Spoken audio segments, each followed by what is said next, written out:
Shannon, how did you get involved in what you do?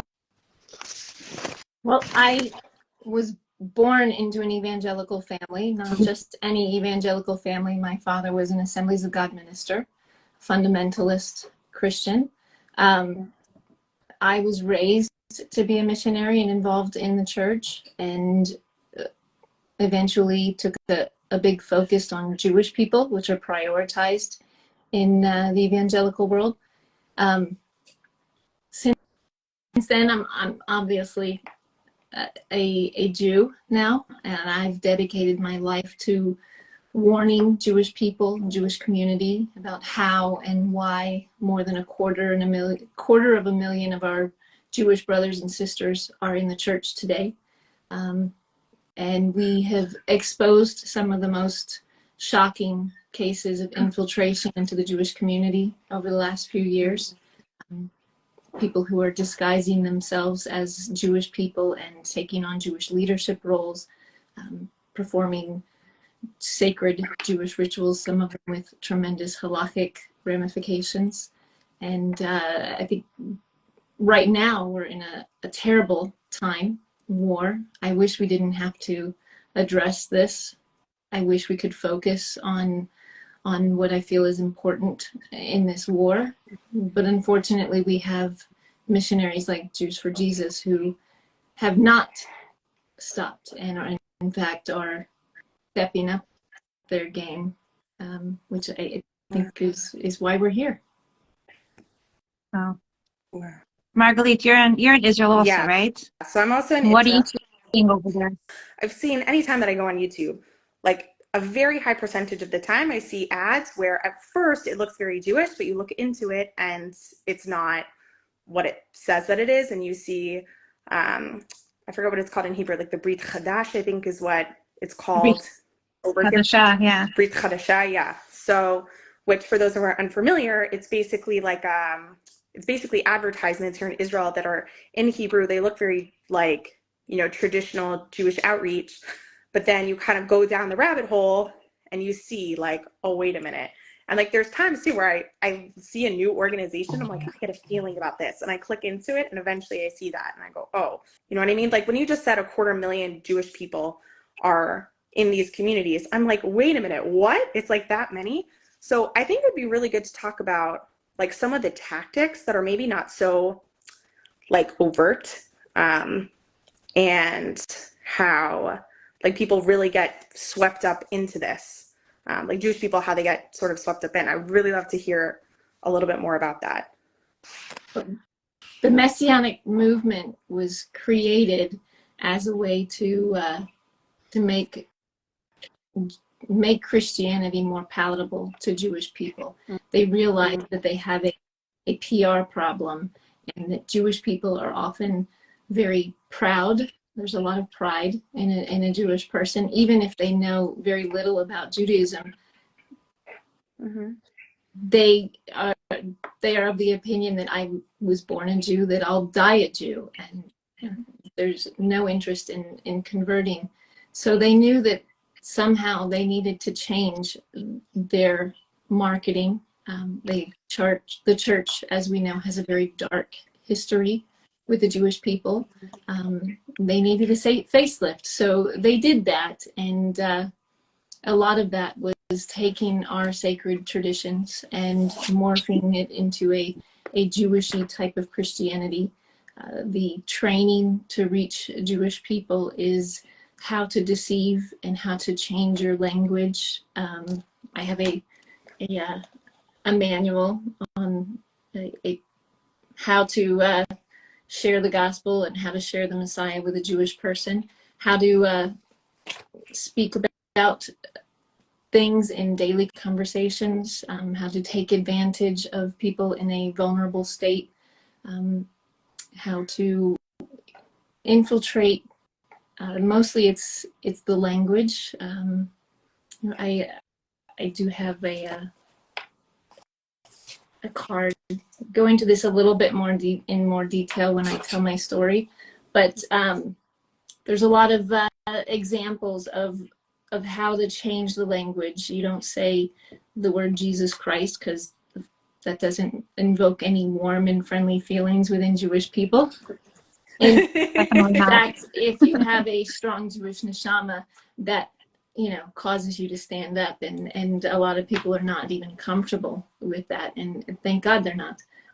But they say his Hebrew name, Yeshua, or Messiah Yeshua. They don't talk about converting. They say to become a completed Jew, a fulfilled Jew. In Israel, they say a Messianic Jew. They'll tell you not to come, you know, they don't call it a church. Don't come to church. They call it a group of Bible believers, because that sounds nice. They don't use, like we said, the New Testament. They use New Covenant, or the second part of the Bible, or here in Israel, the Brit Chadashah. Everything Jewish, they wrap it up with everything Christian, they wrap it up with a Jewish wrapping and create a Jewishy Jesus that is more palatable for you to accept. Wow. So Shannon, you went from one opposite extreme to the other. You went from being a missionary to being involved in exposing missionaries. Like, how did that happen? And I want to hear about your missionary days. Like, what were you actually doing? How were you reaching Jewish people? And have the techniques changed over time? The Jewish community is a pretty close-knit community.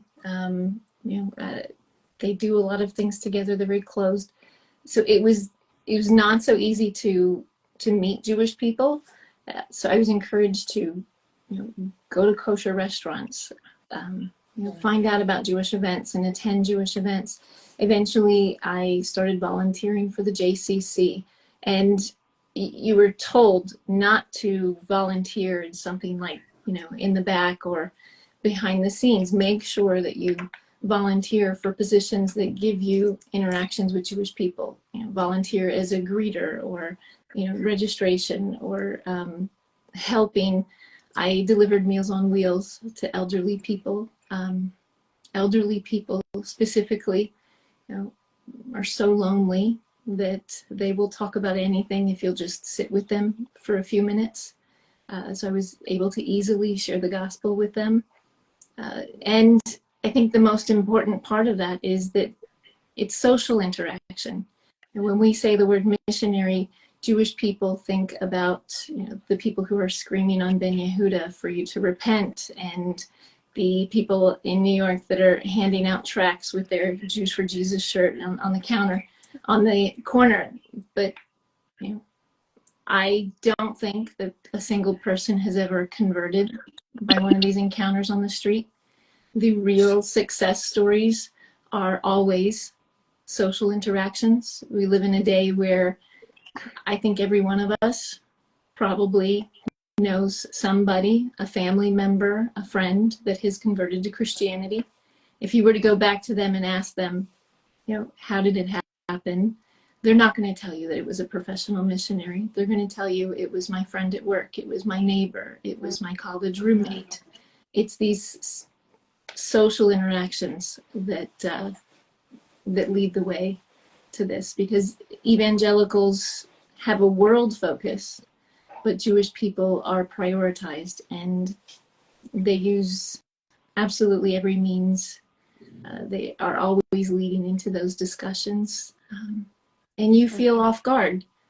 A lot of people tell me that they've never been missionized. I have Christian friends all over, and they never proselytize to me, but I'm pretty sure that's not true, because I think in everyday conversations, you probably have spoken about faith. They have probably told you how they deal with a difficult situation. They've probably told you about an event at their church, but they're a friend. And I was always, in every conversation, leading my Jewish friend to ask me about something. When you're the one to ask, you don't feel like they're the ones. Your defense I guess are down, your step-by-step relationship building. Right.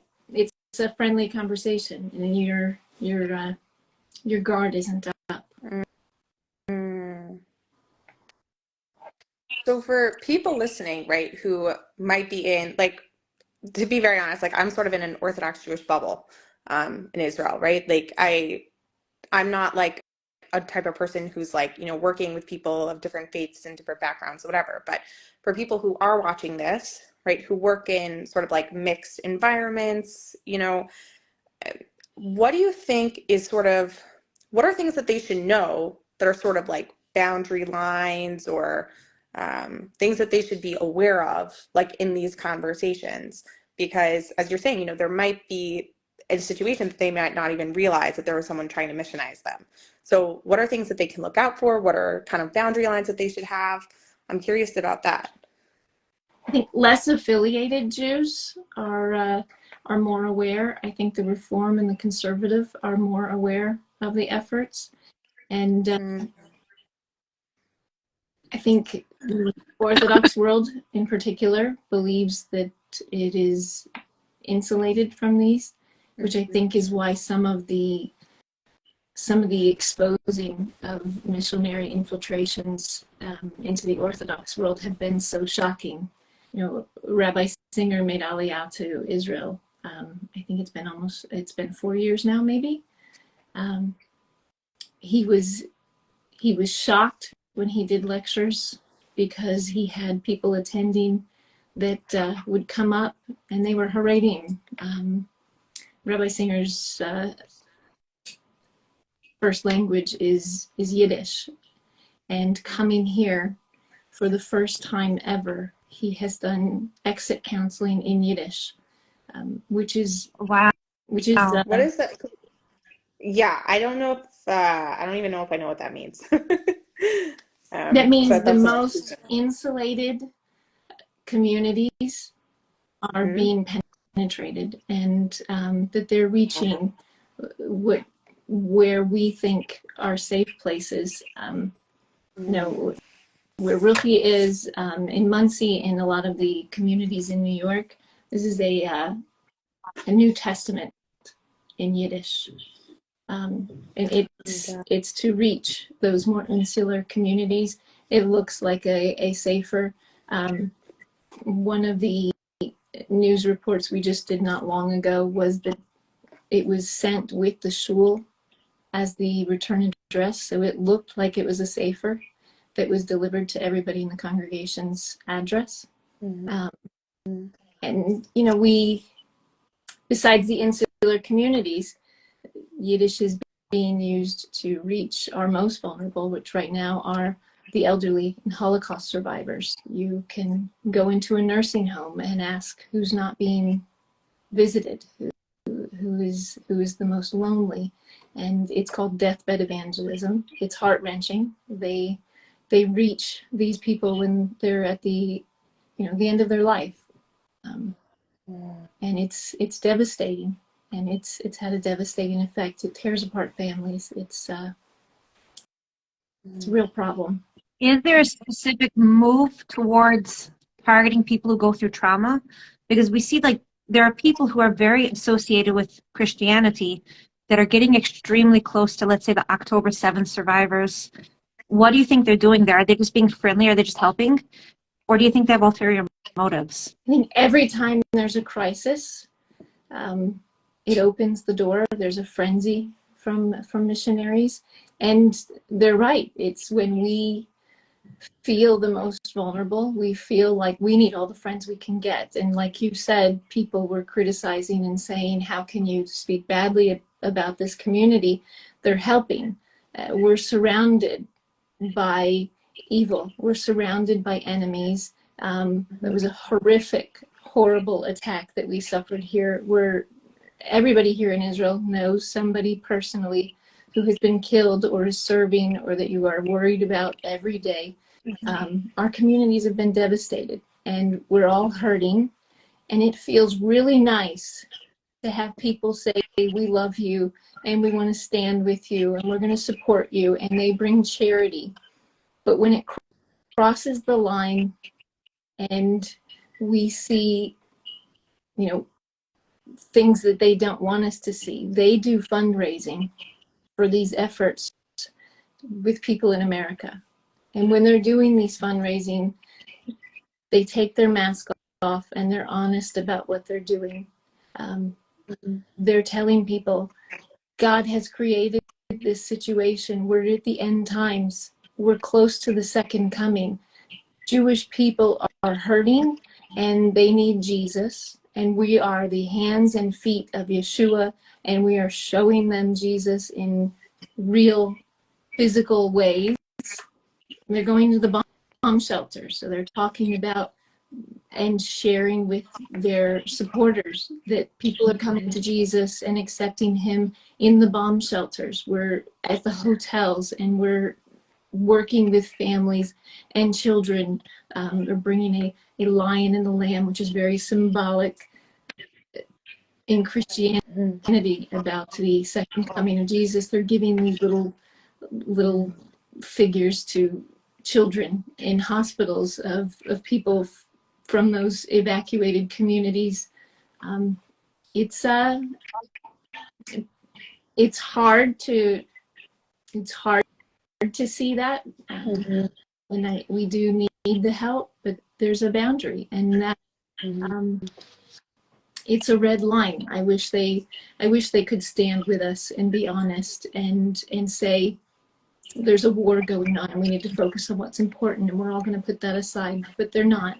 Even during COVID, we had a case where we exposed, a letter was sent out to all of their supporters saying, God created COVID so that the Jewish people would come to Jesus, and people are hurting and they don't have any income and they're locked up in their homes and they're very alone. So we're delivering groceries, and when we deliver groceries, we're able to share the gospel with them, and they have videos where they're going into the homes, and the Jewish people are so thankful and appreciative, and then end up accepting Jesus, and it's through that friendly, nice contact that they are able to succeed. And unfortunately, we're so desperate for that love and support that we are opening the door without our guard up, and without saying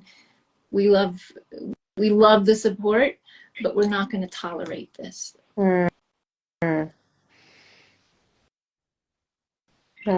Is it illegal that they're trying to missionize children? I thought this was illegal in Israeli law. There are only a couple of laws about proselytizing.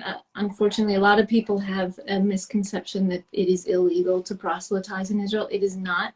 In fact, anybody who's come to Israel or walks the streets in Israel, you see it all over, all the time. The two laws are that you cannot missionize to children. You cannot convert somebody without the permission of their parent, which I attended a conference and asked how they get around the laws, and I was told that law, there's like a little go around, it applies to an adult to a child, but a child to a child is perfectly okay. So we need to equip our children. We need to have our youth here evangelizing. They use children to hand out pamphlets that are made into cartoons and little books and put them on the bus stops. But it is illegal, but it's not helpful if it's not enforced, and it has never been enforced in Israel. Any attempt to enforce it, there's a lot of backlash. The Christian community, screams religious rights and religious freedom. Wow. So as you're saying this, I'm just thinking to myself, there are a lot of people in my Orthodox Jewish neighborhood who get involved in some of these like outreach efforts to hospitals, like in a frum way, in a Jewish way, that get involved and whatnot. But does that, I'm wondering if that should mean that we should be even more we need to get involved with this, because we kind of we want to be there for our brothers and sisters so that other people don't try to try to evangelize to them when they're in these hotels or in these bomb shelters or wherever they're at. I'm just wondering what your thoughts are for like the religious community and being involved. Absolutely. I think it's easy to point to the Christians and say it's them, it's their fault, they're the evil ones, they're the ones that are wrong. But the hardest thing for us to do is to hold up a mirror against ourselves and say, how did we get into this situation? A lot of times it's that we haven't been taking care of our own. We haven't been so nice to each other. When there's a joke that when you go into a church, the first thing you hear is do you have a place to eat? Do you have do you need clothing? Do you have a person to marry? They're so loving and so embracing. But the first words you hear when you go into a shul is, you're in my seat. That's not funny. No. I'm saying that it's right. like, I knew you were going to say that, and I'm just like, we know that. oh my gosh. And I think we need to do a much better job at treating each other more kindly. I think we need to do a much better job of taking care of our own. There used to be huge efforts. There's a lot going on between the diaspora communities and Israel. And that's unfortunate, and we need to find some way to fix that, because there used to be huge efforts where the diaspora Jewish community gave a tremendous amount to all of these efforts, and we were taking care of our own much better than we were. But the Christian missionary organizations have stepped up, and they give a lot. They do a lot, and I think we've gotten lazy in a lot of areas. A lot of things that Jewish people used to take care of, they've allowed Christians to. We had an organization that joined partners with Jewish Agency, which is one of the organizations that brings in the most Olim, new immigrants. And a Christian organization bought up a bunch of land. They were rebuilding all of the buildings in the area, and they partnered with Jewish Agency, saying, look, we have the land, we have the volunteers, we have the money. We'll take care of them. We'll give them a place to be. And how does the government say no to that? We have the kitchens, we have that's a tremendous piece of the budget that could be done away with and used in other places. So it's very easy to justify giving that over. But it wasn't so kosher, and that relationship ended up being severed because we went to see what that organization was saying behind the scenes. They were broadcasting to their supporters in America, saying, look what we're doing. We're on the ground and we're ministering to Olim, we're ministering to IDF soldiers, we're hosting them for Shabbos meals, we're having them for Pesach Seders, and we're sharing Yeshua with them. Going in the church and hearing them do their tours to fundraise and saying that there's an openness to the gospel. There's more congregations, more people coming to Jesus. Even the government is in on it and more accepting of Jesus. And now is the time. There was a launch of a 10-year deadline for them. They believe that they're on a time clock, and from 2023 until 2033, they believe that the second coming is going to come by that time, and that there is a 10-year goal to bring all the Jews to Jesus during that time. So right now, more than ever, they're doing anything and everything they can to bring that about. They see everything as the second coming and fulfilling prophecy in the end times. Could you explain to the listeners why the Jewish people are so important in Christian theology? Yeah, what's their focus on us? Yeah. Yes. Why are they so obsessed with us? That comes from the New Testament. the book of Matthew. Towards the end of the book of Matthew, Jesus is speaking to a Jewish audience when he says, I will not come again until you say, blessed is he who comes in the name of the Lord.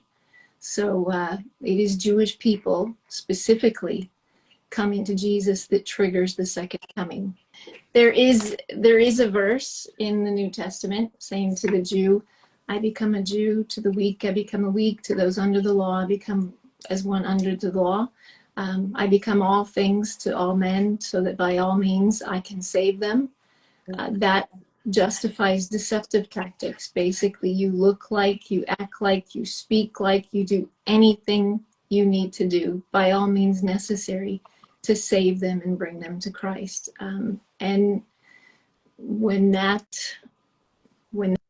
is the theology you're going by, that's exactly what they're doing. Shocking that we found a rabbi who was, a mohel, a sofer, a Kabbalist. It was, performing weddings. They were performing divorces. Had tremendous in that they were pulling it off and playing the role. And it's scary. Mm-hmm. How do we protect ourselves in the religious world then? Like, how do we, like, if you're saying someone who's like a sofer and a mohel and all of these different, have all these different job descriptions that are so important to our tradition, like what do we do if it's like you don't always want to feel like you're the all agent with every single new neighbor and like interrogating them about every little thing, but what do you do, like, practically? Right. I think we all play Jewish geography when we go into a room, who knows who. And we need to have our radar up and not ignore the red flags. When there's something that seems a little off, ask a little bit more, and don't be afraid to ask. Some people say, I don't want to ask. But if somebody is coming from like somewhere where I'm coming and they ask what my background is, I would be open and share that. If things don't make sense, if they don't add up, follow up on that. Not to a point of paranoia, but bring it to somebody who can. Bring it to Jewish leadership. I wouldn't suggest, like gossip or sharing it with other people in the shul, but bring it as a genuine concern to Jewish leadership. Perhaps they know of the background story and why that person talks a little differently. It's always been, every case has been exposed by somebody who didn't ignore the red flags. Story that didn't make sense, a check that was used to pay for a Yiddish language program. Somebody noticed a symbol on it and said, I don't know what this organization is. Just looked it up and said, whoa, this is a big missionary organization that's paying for a Yiddish language program. And sure enough, it was covert missionaries that were learning Yiddish in order to infiltrate the Hasidic community in New York. Oh, wow. But people should not ignore those red flags, especially if you have converts in your shul, people who know that world. If they say something and say something's not right with that person, or I recognize that person from my past, don't blow it off. Take it very seriously and follow up on it. Right. Wow.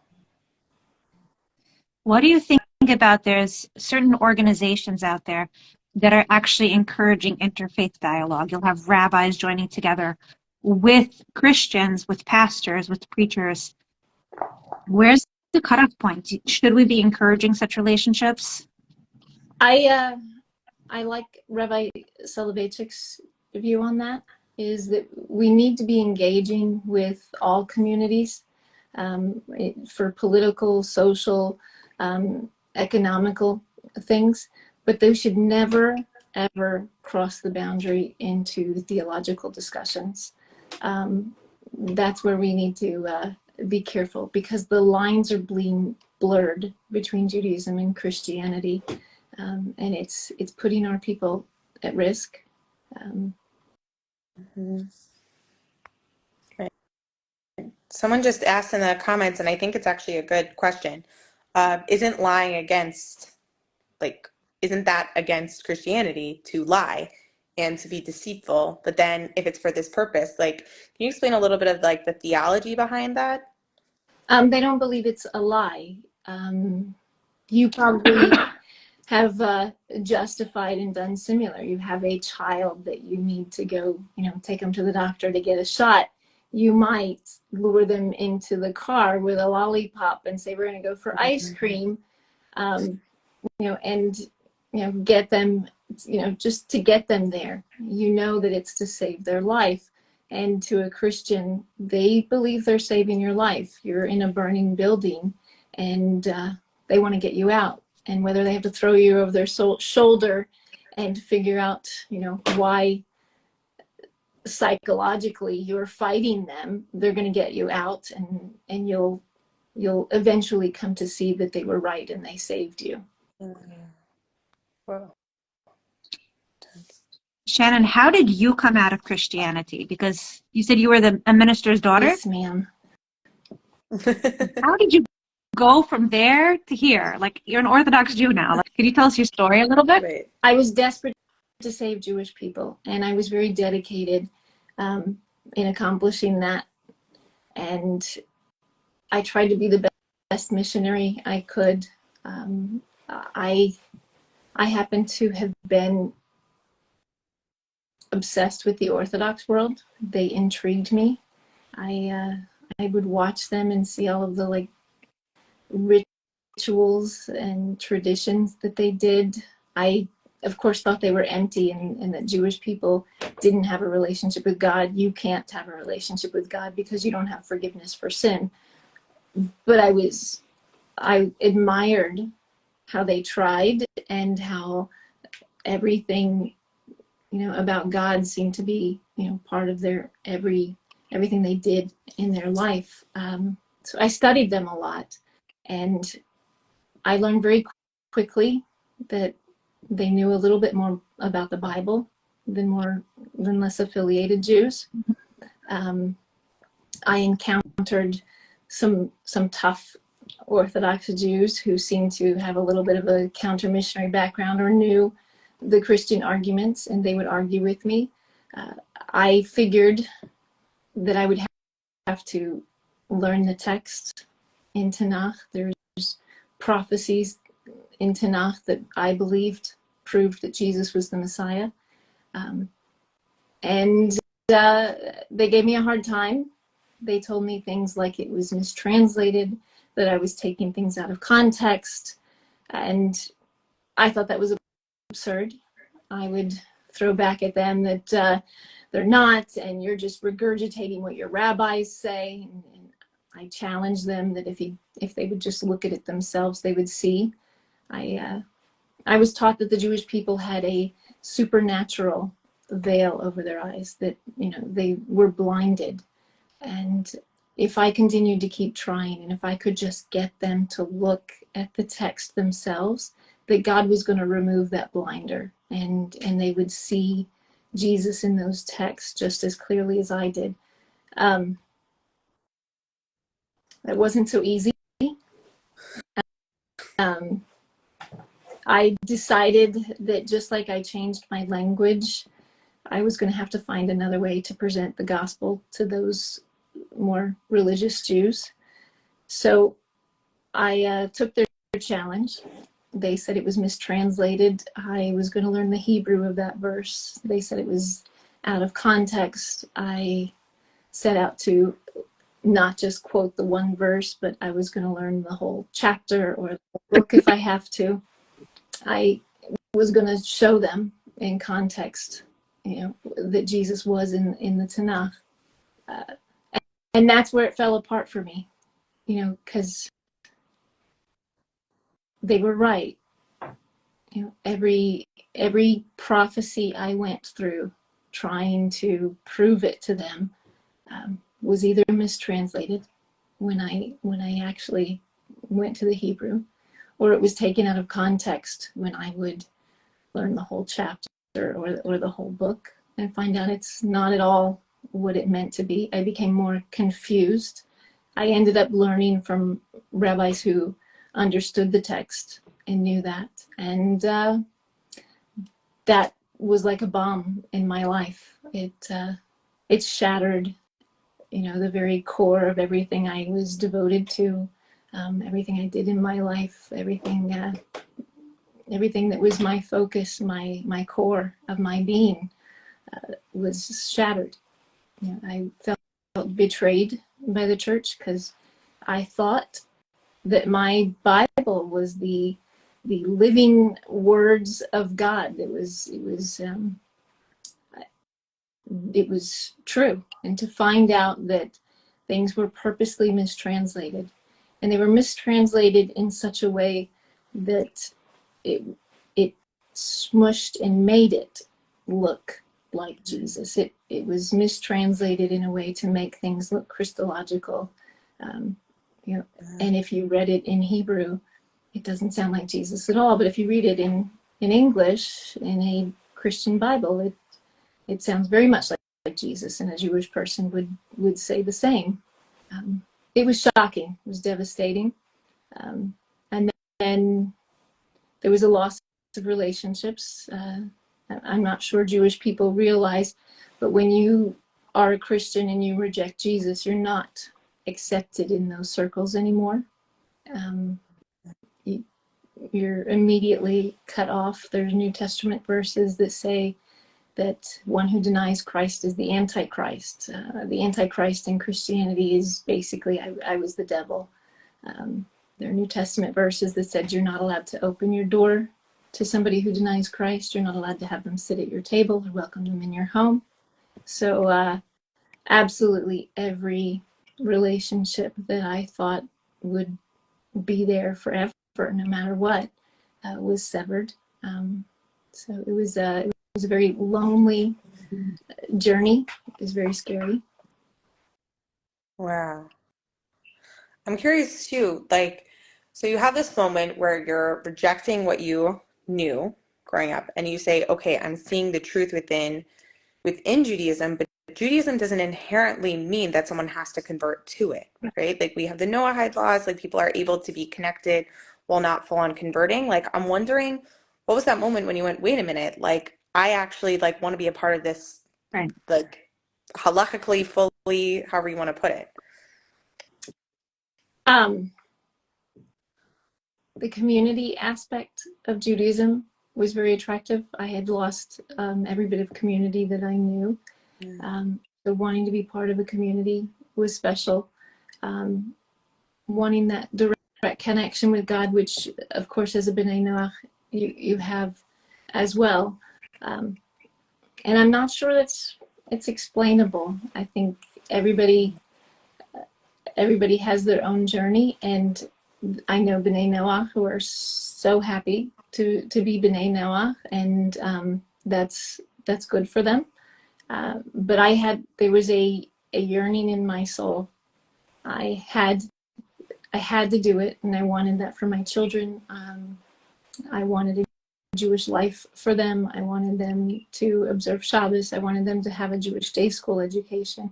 I wanted us to be immersed in that. I felt that was the best thing for us. Because you've seen both sides of it, I'm wondering, how do we connect in a way that's more, that it doesn't look like we're just halacha robots, you know what I mean? We're not just robots of Jewish law, that there's meaning behind it. I was attracted by the sense of personal responsibility that is in Judaism, and that we're responsible for how we act and how we are with each other.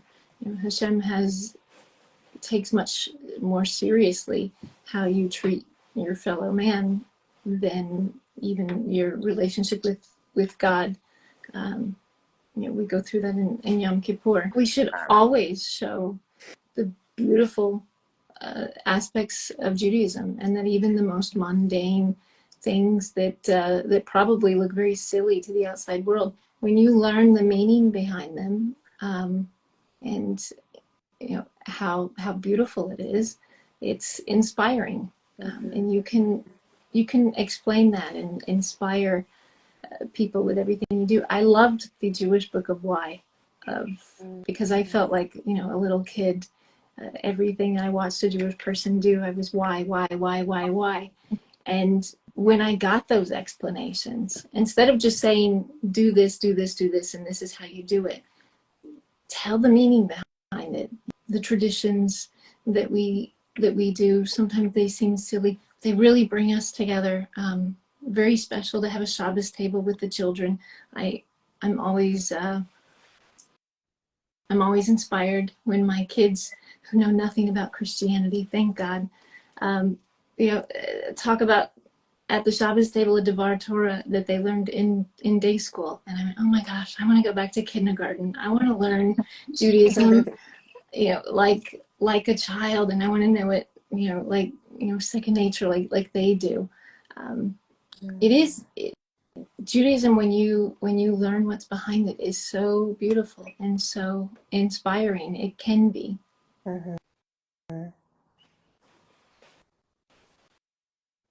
Wow, you've come a long way. How long are you out of the church? It's been 17 years now. Wow. Gematria Tov. Good. 17 good years. Is Yeah, we're referring to last week's part. crazy journey. I never thought I'd be here, but thank God I am. Wow. Now you're here and you're inspiring so many people and helping the Jewish community in ways that other people wouldn't be able to do. It's unbelievable. Unbelievable. So do you want to tell us a little bit about Bnuu? Yeah. What exactly do you do at Bnuu? A nonprofit organization that we monitor missionary activity worldwide.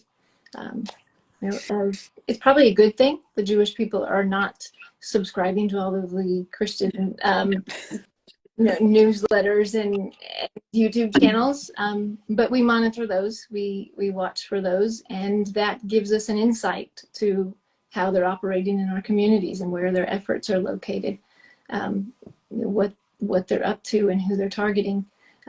We encourage people, who get upset about, missionary material in their communities, send it to us. It tells us what techniques they're using now. It also, I map it out. I know what organizations are active where and what communities they're targeting. And it tells us where to put our efforts, where they're after, where we need to be more active in taking care of our own. And exposing, probably don't want to exposing cases that we never thought possible, so that the Jewish people know that, wow, this is a place that is an open door. This is where we're vulnerable, and we need to close that door. We need to be more careful. So the same way, I remember growing up and being if there was an anti-Semitic thing, it was like you call the ADL. You go online and you contact the ADL. But now for this particular type, of the missionizing type stuff, it's like call Bnuu. Should be kind of like the rallying cry of call them, connect with them, because I think sometimes we think right now we're in a physical war, right? But we forget that there's a very, very, very big spiritual war going on, right. And that people want to take us away from. And don't be afraid that we already know about it. We might already know about it and might be on top of it, but there may be something that you can do. A lot of times people say, there's a missionary who's contacted me, I'm in a WhatsApp group, and what do I do? And reach out to the admin of that WhatsApp group and let them know that it's being used in that way, and they can help take care of that. But when you see something, say something. Getting from the stage of being, let's say, raised inside of a Christian environment to actually infiltrating a frum community, an Orthodox community, you have to acquire information along the way. How are these missionaries getting that information? What is their entry point? Friends, and we've discussed the covert missionaries. Some people say, but the covert missionary that missionaries that we have exposed, there aren't a lot of examples where they have, you know, openly shared the gospel with somebody. And their job as a covert missionary is not to openly share the gospel with you. They are in place to be the, you know, do the reconnaissance work, the contacting people. If you wonder how a missionary got the membership list for your shul, it's most likely that somebody obtained that somehow. Volunteering as I did at the JCC gave me access to certain things and ways to contact Jewish people. Yeah. Are they entering, let's say, are there any communities that are more susceptible, let's say Chabad houses or something? Are a missionary just like randomly going in and joining classes and like absorbing lingo and things like that? They are. Is that like a step? And that's one of the dangers of these, you know, opening things up to Jews and non-Jews. Christians who are obsessed with converting Jews are taking that information and using it to help better portray themselves as Jewish people, to, you know, go up to a Jewish person and say, you know, I keep the Jewish holidays, and they'll give over an inspiring Devar Torah that they learned from a legitimate rabbi who was teaching kosher Torah, but they will give it over, and it was beautiful and inspiring, and it brings that Jew to, you know, will come attend my Bible study. Like we said, we're living in a time where everybody knows somebody in their family who've been affected, but it's not talked about, and I think it happens much more than people realize. Yeah. You know, I moved from the overwhelmed. Hasidic community in Muncie. Sorry, go ahead. Rabbi Singer is overwhelmed. He works, you know, all day, every day, just counseling and bringing people out of the church. When I first made Aliyah in 2015, the number of Jewish people who accepted Jesus and that identify themselves as Messianics was 15,000. That number in the last survey that was done has jumped to 30,000, and it's only been a little more than 5 years. So that is incredible. There was 100 Messianic synagogues when I first came. Now there are more than 300 Messianic organizations in Israel. There are more than 200 websites, most of them in Hebrew and English, that are dedicated to bringing Jewish people to Jesus. It's the numbers are it's alarming. I think we need to inspire our children to take their Jewish education seriously, to learn their own Bible. When you know your own Bible, there's nobody's going to be able to, you know, sell you a counterfeit. Right. And awareness for people to know that it's really happening. It's really danger, and they are after your kids and your grandchildren. And I honestly feel like you are like the Rivka Imenu, like seeing the twins inside of you. And Yitzchak, who's like the FFB, is like, no, Esau's fine. It's okay. But she's like, no, I've seen this before. Thank you so much. Yeah, Shannon, thank you.